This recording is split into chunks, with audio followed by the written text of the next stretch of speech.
All right, good afternoon. Just tough game on Saturday night. Obviously got back late. Guys, a chance to get back today and regroup and had some good time together with them and evaluating everything, watching film, and getting ourselves physically and mentally ready for another big opportunity this week. Scout team players of the week: defensive scout Patrick Finley, offensive scout David Holloman and Peter Schultz. Proud of these guys. And then special teams scout Liam Zacchia, who's overcome an ACL injury a year ago and worked extremely hard and does a great job every day. So proud of our guys in that regard, and excited about this weekend. Great opportunity for our program with the Michigan Wolverines coming for homecoming, and with the big noon kickoff being here, a lot of guys excited about that as well. So big week for us to be able to get healthy, get better, and press on. Questions?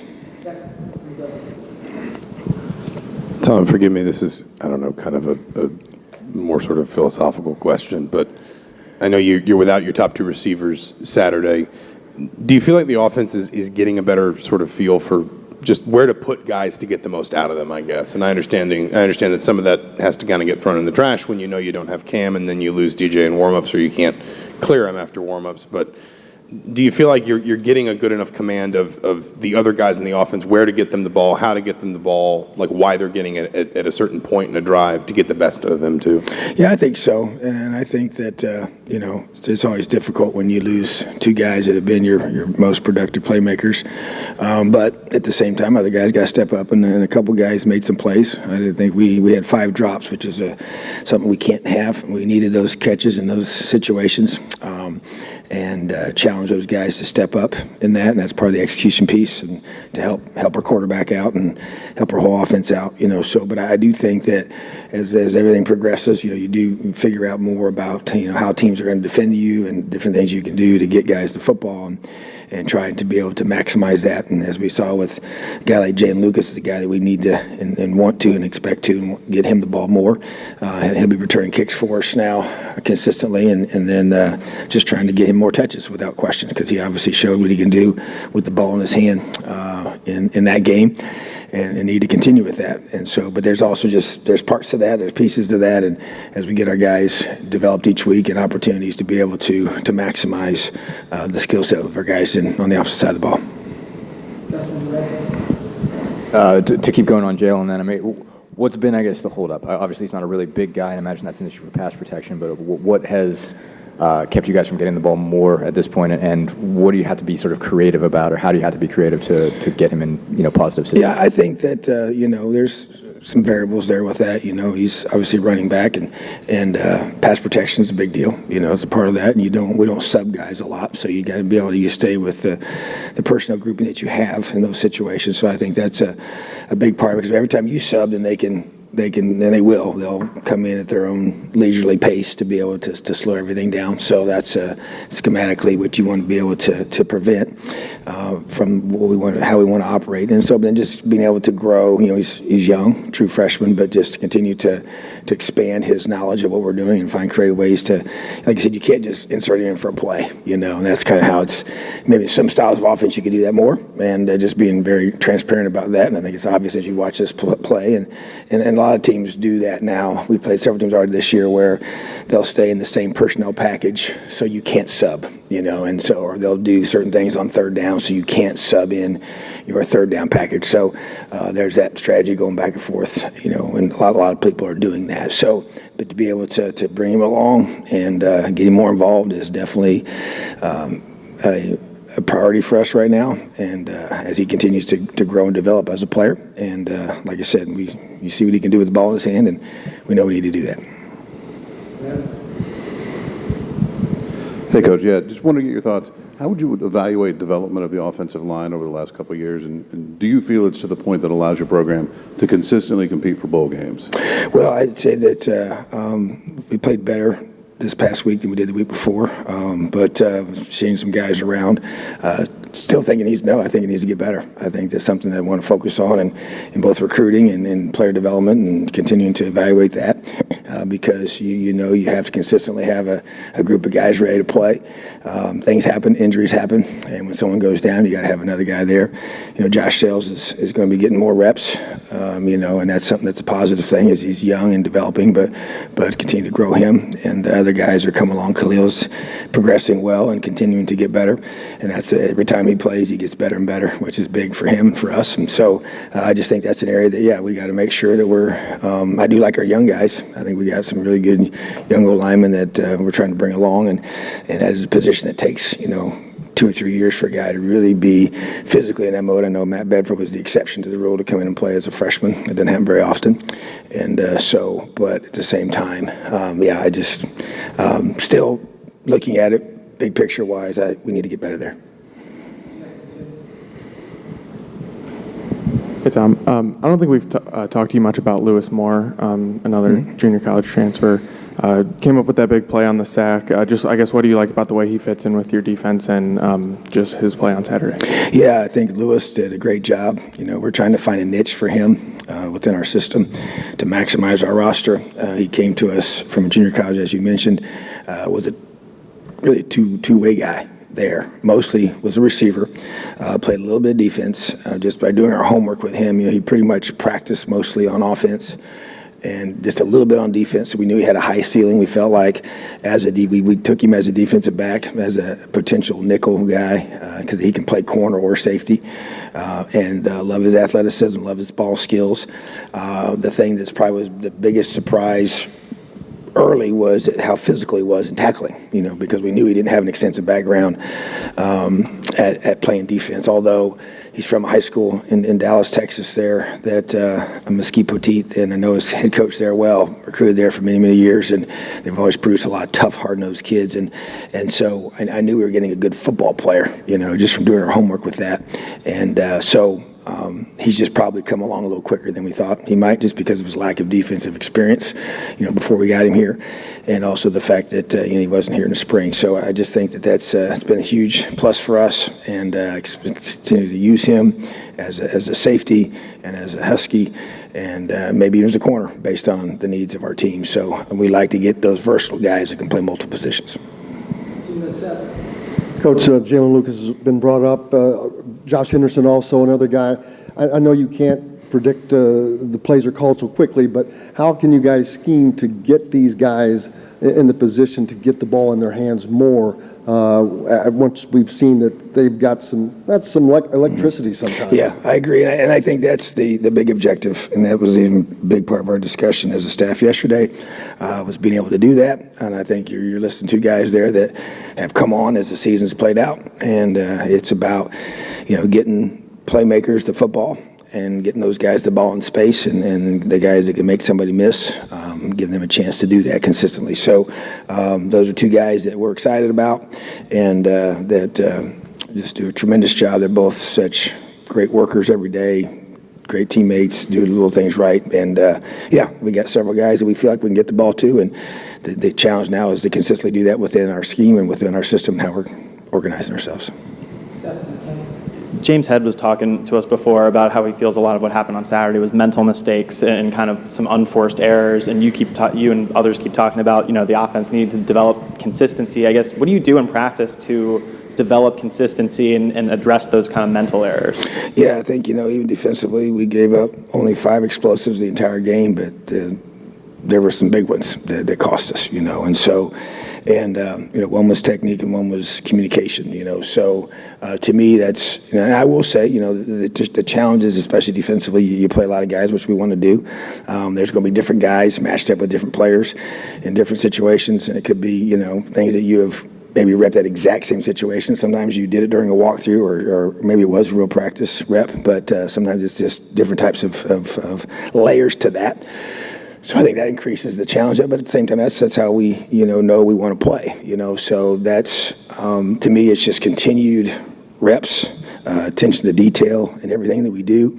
And I think our guys, we talked about that this morning as a team, you know, was just to be able to go through and evaluate. You know, we won the turnover margin, we won the explosive play ratio, but we had some mental mistakes that were costly. The punt block was a huge, you know, play for them, you know, that really hurt us, you know. So, and to me, when I look at even offensively, our special teams and defense at times hasn't helped them.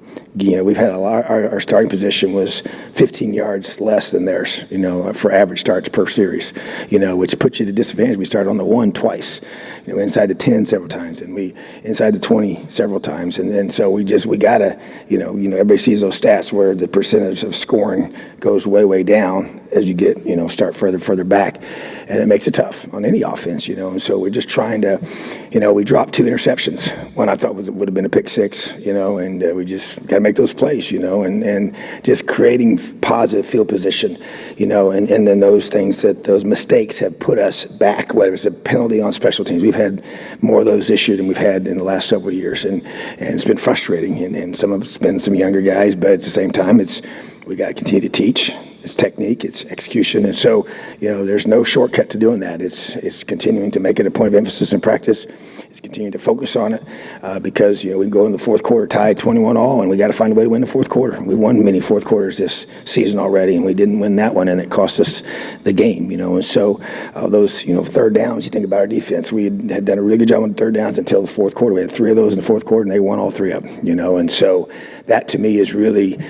The fourth quarter execution it's in practice. It's the attention to detail when your mind is tempted to wander in a meeting or in a walkthrough and you're not the one in and you're standing off to the side and you're getting a mental rep. It's being able to be disciplined enough and making sure we're holding those guys. And we take a lot of pride in our walkthroughs and how attentive to detail we are. But obviously it's got to continue because when you're not getting the product you want on game day, you got to make changes, which you continue to focus on the things we need to do to make that better. And that's what we're going to do. We just stay the course and continue to rep it and make sure the guys are in there that are ready to play and can help us be successful. You may have kind of answered this just a second ago, but 2019, 2020, you were 14-7. The past year plus, you're 5-12. What's the biggest difference between the program during those couple of years and just what's been going on over the past season plus? I would say, obviously last year was very difficult in regards to, losing some of those early ones, and then you start having mounting injuries, which makes it really challenging. I think,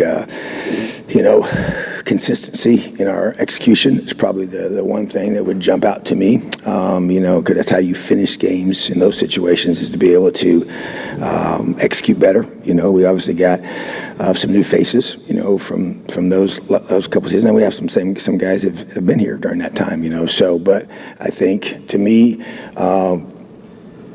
quarterback play, when you think about the 2 years before that, when last year we had inconsistent quarterback play, just inconsistent, keeping the guy healthy at that position, I thought was tough. I think defensively, we haven't set our team up for success with takeaways like we did in those 2 previous years. I think that's a huge, probably way bigger deal than you realize. I think if you think back to especially 2020 season, that was a huge part of setting up the offense and giving them short fields and allowing us to be able to take advantage of those situations. So, and I think special teams too. I mean, even just you think about the field position has been not in our favor like it needs to be. And it's not major things other than that the block was obviously a major thing, but the block pump. But in the first 5 games, it's not been major things, but it's been the subtle little things here and there that have set us back on. We get a return to the 35, and then we get a penalty that puts us back inside the 10. Things like that are big deals. And I think that to me that there's little small attention to the details of that hasn't been as effective, and I think it's hurt us. And it's affected the outcomes of games without question. And we got to find a way, to get those corrected and give ourselves a chance to be our best. Because right now, that's kind of when I think about this game, it just kind of those things showed up at critical times. Coach, we kind of saw the defense get punched in the mouth and then really settle in as the game went on. But during the fourth quarter, Nebraska had a couple drives that kind of put you guys away. What is there any sort of element, maybe just the tempo or fatigue on defense that kind of allowed Nebraska to pull away in that fourth quarter? Well, in the second half, for sure, we didn't stay on the field, as an offense, and so I think that took its toll in the fourth quarter. But it's about staying on the field. I don't think it's not tempo. It's, if you're 3 and out, you're 3 and out, whether you're going fast or slow. It's executing, it's staying on the football field as an offense and driving the ball. And that to me is the biggest issue. And I think it snowballed. Now, obviously, we had a big third down there in that fourth quarter that gave up the long touchdown. That was really, really huge. And so, but at the same time, after that, then I think the fatigue kind of gets into you a little bit. But yeah, to me, it's about offense. In that moment, in that part of the game was we need to execute, make contested catches, and keep the chains moving so we can stay on the field, create momentum, obviously put yourself in position to score points, but also that gives your defense some more time to take plays away from what they can run. Coach, you were talking about Lewis Moore before, and earlier Bryant Fitzgerald said one of the things that stood out to him was just the energy that he brings. I guess, would you agree with that, and just kind of how would you describe him? Well, he's a super positive guy. Every day he's the same. He loves playing the game of football, you can tell. Some guys are just that way, they just enjoy life. They enjoy competing. They enjoy practice. He's one of those. He laughs a lot. He and Fitzy they have a lot. You can tell they have fun together, and they have similar personalities. I mean, Fitzy might be a little bit more outgoing than Lewis, but at the same time, I just think, he has a spirit about him that you want on your team, you want in your locker room, and you want guys like that realize they're blessed. And I tell you one thing, he's multiple times has texted me and thanked me for believing in him and bringing him here. This is his dream to be able to play at this level, and he went to junior college to be able to have that kind of opportunity. And so I felt like he was overlooked in high school. He was on a very, very talented team that had a lot of guys that got more highly recruited than he did. And but I think that also goes into his attitude. He's really, really thankful and appreciative for what he's been given, and he's making the most of it, which is pretty awesome. Kind of out of left field, but Matt Holt, Coach Wilt told a story last week about how kind of like one of his first days on the job here, you were walking through the weight room with him and you just pointed at Matt and said he's going to be a really good football player. Obviously, his background's a little different. He's a walk-on. I think he said he basically just didn't have any offers. I think Wabash might have been his only other offer out of high school. I mean, number one, kind of how did you find him? I know Center Grove is probably just a program you see a lot, but number two, when did you maybe first realize there was something more to him than the average walk-on? Yeah, first of all, he kind of got victimized by COVID, in his recruitment. I think that was a big part of it. He switched high schools, and just due to all the different circumstances going on and trying to find the best opportunity in that situation because of the pandemic that we were all in. And so I think that definitely set back his recruiting. He did have some injuries in high school. Would be another reason why he wasn't as highly recruited. Really liked his film. Was surprised he didn't have more going on, when you start looking at a guy. Because what we do is we go through and evaluate guys for these preferred walk-on spots, which are really very valuable to us. And we put a lot into it and have a whole system that we do to evaluate those positions and how many slots we're going to take for each position group. And he was in one of those. And so, honestly, he's been better than I thought, And so once we got him here and we started practicing, and I would say for him it was the scrimmages. Every time we'd scrimmage, it was like, okay, this guy's just got a knack for the ball. And to play linebacker, it's about leadership and production, and he just produced. Every time we went live, he showed up and made plays. And so there's just a grittiness to him, a toughness to him. And he plays through all sorts of whatever is going on. It doesn't seem to matter. It doesn't affect him in a negative way. So I just think as he's been here the longer, I just knew. You could just tell after that first, fall camp that this guy's got something to him. And I'm excited for his growth and development. He's making plays for us, and we definitely need that. So really, really proud of him. But like I said, I'm not really surprised now that he's been here. He's proven that to us, and he's a good tackler, and he's smart, tough, and dependable. And those are three great qualities. Against Illinois in week 1, Anderson had a couple big drops and had that one that ball that was tipped up for an interception. And this week obviously he's really stepped up with Cam and DJ out. Just how did he bounce back from those early drops, and how comfortable has he gotten this season, and how much has he progressed this season? Yeah, so he's obviously gotten a lot more comfortable, and those can kind of be tough on you mentally, and you start second guessing yourself sometimes, and you got to flush it. And he's done a great job of just putting it in his past. And we've always felt like since he's been here that he has a dimension to him that we need. We need that explosive playmaking ability. He's one of our fastest guys at receiver, and made some big plays for us on Saturday night. It's got to continue. Want to grow that, keep developing that. Other guys got to continue to step up, and so I just think it's just being mentally tough and just flushing whatever happens in the past and not making it a part of your, defining your future, to me. So that's really what it's about for him. And we talk about playing the next play all the time, and good or bad. Make a great play, flush it, play the next one. Make a mistake, flush it, and play the next one. And so he's done a great job of that, and I'm excited to see him continue to grow in our program. Awesome. Have a great day, Delio.